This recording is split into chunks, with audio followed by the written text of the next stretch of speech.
LA Kings sign Alex Laferriere to 3-year, $12.3 million contract extension. Key details: impact. The LA Kings have officially extended forward Alex Laferriere's contract for an additional 3 years, with an average annual value (AAV) of $4,100,000 at the NHL level.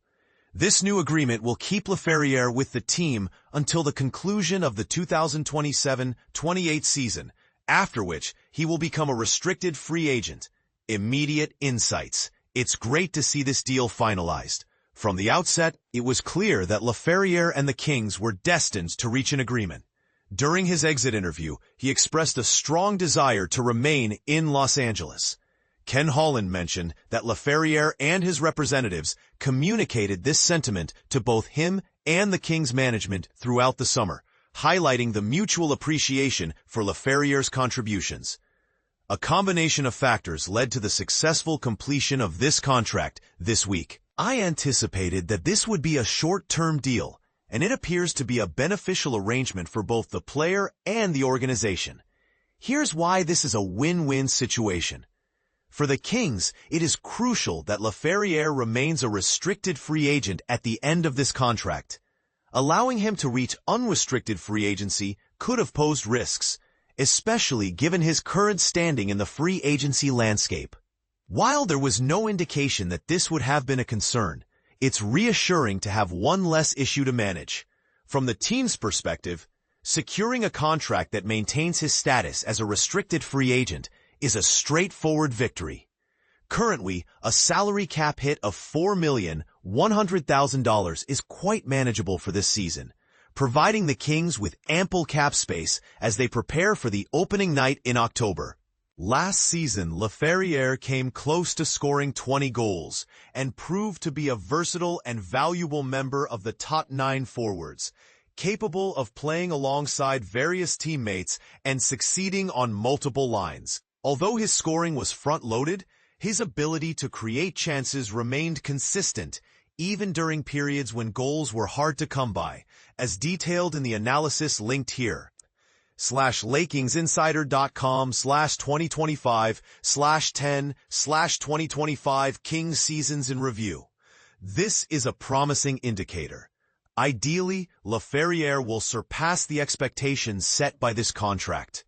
I genuinely believe he has the potential to score in the 20s consistently as he enters his prime, and he may even exceed that threshold.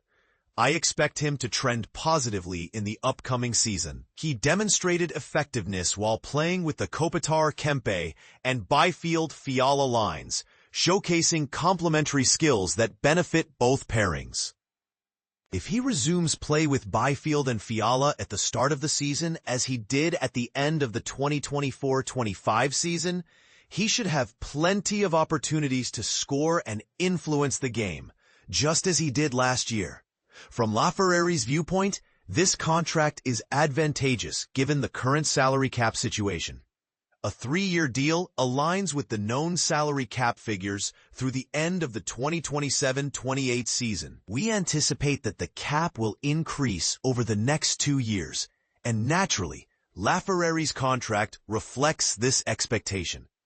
This 3-year agreement positions him to potentially sign the most lucrative and longest-term contract of his NHL career as he approaches the 2028-29 season, when the cap is expected to be higher and there will be greater clarity regarding future cap projections. In this context, a 3-year deal is a sensible choice for him. He secures a significant raise now, while also setting himself up for a more lucrative contract in the future, especially as many believe he will continue to improve as a player. With Laferriere's signing, the Kings have effectively completed their roster in terms of players needing contracts for the 2025-26 season. His contract leaves the team with approximately 2.5% to $3 million in cap space as they enter the season, depending on the final roster decisions made during training camp. According to Puckpedia, the Kings currently have $2,668,333 in available cap space. With Laferriere included, the roster consists of 20 players who are expected to make the team, assuming full health. The last 3 spots for additional players will likely be determined through competitive camp battles, which will ultimately shape the final roster numbers as the season begins. If the Kings avoid using long-term injured reserve (LTIR), this total will likely increase as the season progresses, providing the team with more flexibility than they have had in previous seasons as the trade deadline approaches. Looking ahead, the focus now shifts to Adrian Kempe. Kempe has 1 season left on his contract before he becomes a free agent in the summer of 2026.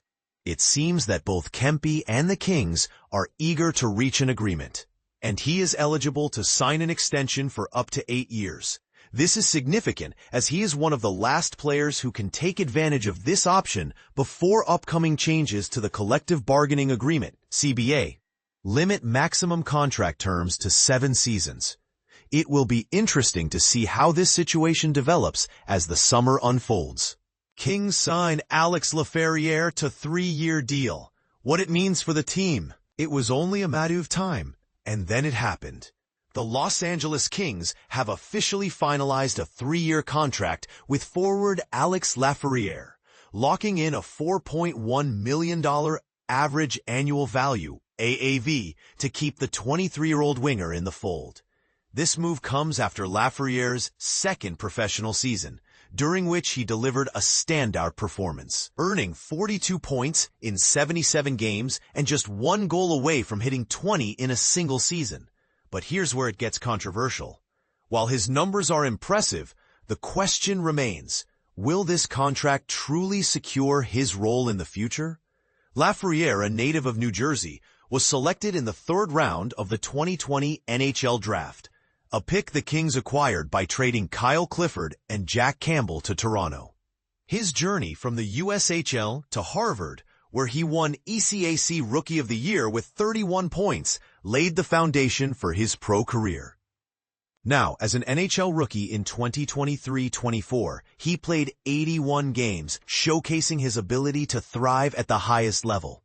Last season, his +22 rating ranked 2nd among team forwards, and his 124 hits and 43 blocked shots were 3rd most in the league. But this is the part most people miss: Laferriere's versatility. Coach Jim Hiller has used him as a wing, center, and even in different line combinations, proving his adaptability. Where he slots into the 2025-26 lineup remains a topic of discussion, as seen in a previous article here. Meanwhile, Adrian Kempe's story takes a different turn. His current 4-year deal, worth $5.5 million in cap space, expires next June, making him an unrestricted free agent. However, with the NHLPA and NHL agreeing to a new CBA, Kempe becomes the last Kings player eligible for an 8-year extension, a deal that could redefine his legacy. Kempe, a 2014 first-round pick, has already played 630 games for the Kings, moving him past Clifford and Mike Murphy to 12th on the franchise's all-time list. Over 4 seasons, he's averaged over 34 goals per year, matching the totals of Murphy and Jeff Carter. With 194 goals, he's just 28 behind Charlie Simmer and on track to tie Wayne Gretzky's all-time mark. Holland and Kempe both want long-term extensions, but with training camp set to begin in 7 weeks, time is running out. What do you think? Should the Kings prioritize Laferriere's contract or push for Kempe's 8-year deal?